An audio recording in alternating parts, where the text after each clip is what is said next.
Joined by senior journalist Ashutosh on the broadcast. Ashutosh, thank you for making time and speaking to Mirror Now. I'm going to ask you a very tricky question, Ashutosh. Do you think all non-BJP governments in the country are vulnerable at the moment? It looks like. I think it looks like that the central government think that these opposition-led governments in different states, they are threat to the democracy. And that's why they are going out of the way to see that these governments fall. Otherwise, there's no reason that first the Karnataka government fell, then Madhya Pradesh government fell. There was a serious attempt made to dislodge the Rajasthan government, and finally they succeeded in Maharashtra. And there is also an attempt for the Jharkhand government, where there is again opposition government. So I think this is one can always say that these governments are falling because their own MLAs are defecting, their own MLAs are ditching them and going to the BJP or a political party which is trying to give them some kind of support. But the fact is, behind all these, behind the fall of these government, BJP is behind them, which is called Operation Lotus. And this is really a very, very serious issue. And serious issue because a democracy cannot function properly in a good health if opposition is weak and opposition doesn't allow to be function. Absolutely. Now, Ashutosh, let's come to what's happening in the state of Maharashtra. Within 10 days, things have completely changed. And as I keep saying this, that on 19th of June, the Shiv Sena celebrated its 56th anniversary. And in a matter of 2-3 weeks, there is a new chief minister in the state of Maharashtra. What do you think are the biggest mistakes of Uddhav Thackeray that have led to this scenario in the state of Maharashtra? I think the biggest mistake Uddhav Thackeray made was then when he decided to become the chief minister. And not only himself, but he also inducted his own son. Look at Balasaheb Thackeray in his legacy. Balasaheb Thackeray has been active in politics since 1966 when he formed the government, when he formed the Shiv Sena. And in 1995, when the BJP and the Shiv Sena, they formed the government, it was not the Balasaheb Thackeray who became the chief minister, but it was his nominee Manohar Joshi who became the chief minister. And once Balasaheb Thackeray decided that the Manohar Joshi is not competent enough to run the government, then he replaced Manohar Joshi with Narayana Rane. Again, there was a possibility that he could have become the chief minister, but he decided not to. So this was the golden rule for the Thackeray family. And today, Uddhav Thackeray is facing the crisis because he broke that rule. He broke that legacy. Once you are in the government, then you are exposed. And the message goes down the line that unlike Balasaheb Thackeray, Uddhav Thackeray is power hungry. And once you join the race to become the chief minister, that means you are also competing with other power hungry politicians within your own party, and you became one among them.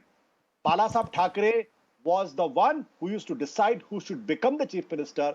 Uddhav Thackeray was seen to be competing with his own partymen, and I think that's where the mystic of the Thackeray family went down. And that's a fundamental mistake which Uddhav Thackeray did. If he had decided to make Eknath Shinde as a chief minister, he would have been in a position to replace him with some other Shiv Sainik. But unfortunately, it could not happen. Right. Ashutosh, how do you view this development that Devendra Fadnavis, until yesterday, everybody was calling him the comeback king, or like the man who's all set to take oath for the third time, but today he's saying that he's not going to be the CM, he's not going to be a part of the government.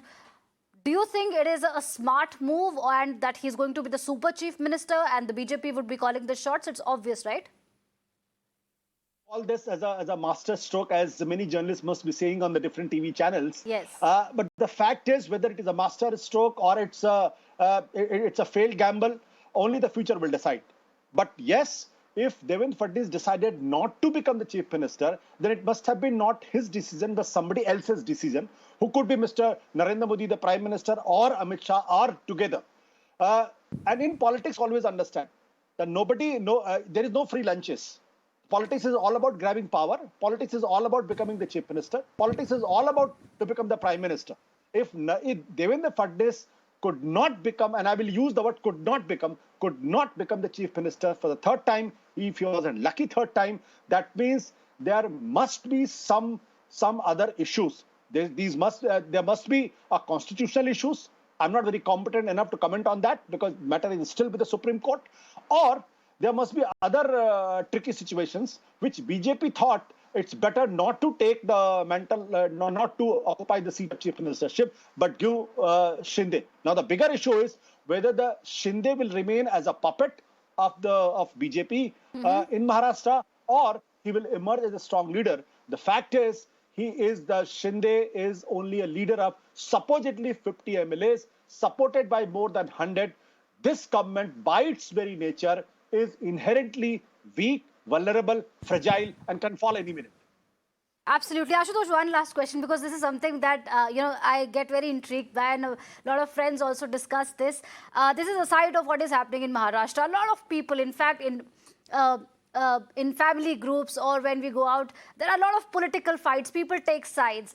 But what happens these days, and the governments are changing, do you think, people taking sides, fighting for politicians over ideologies, does it even make sense? Is it even worth it? Because the way people are shifting positions, people are changing parties, somebody is a rebel, somebody is a loyalist. Is it even worth somebody's time? Because I think under current dispensation, we know for sure that people are very strongly aligned towards one side or the other.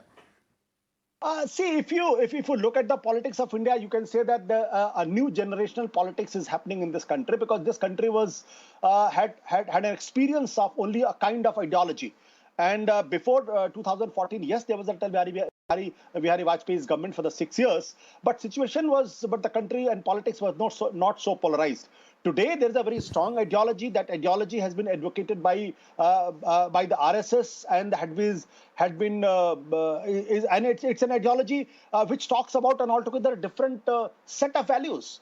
It not only reinterprets history in its own way, it also interprets history in a different sense also. So it's understandable. The people are taking sides. I have no problem with that. The problem comes in when the people become very vindictive. People are not willing to listen to the other viewpoints.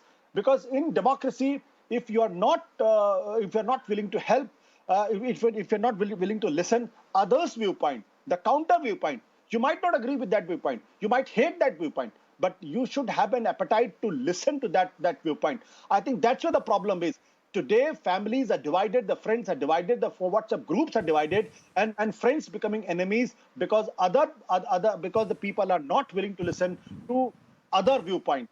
And that's the sad part of the democracy. Absolutely. Families are fighting and MLAs are camping in 5-star hotels. Thank you so much, Ashutosh, for your time. We'll connect again on this big story. Thank you for making time. All right, on that note, we'll slip into a short break. When we return, we'll get you the latest as far as Udaipur tension is concerned. Stay tuned. We'll be back.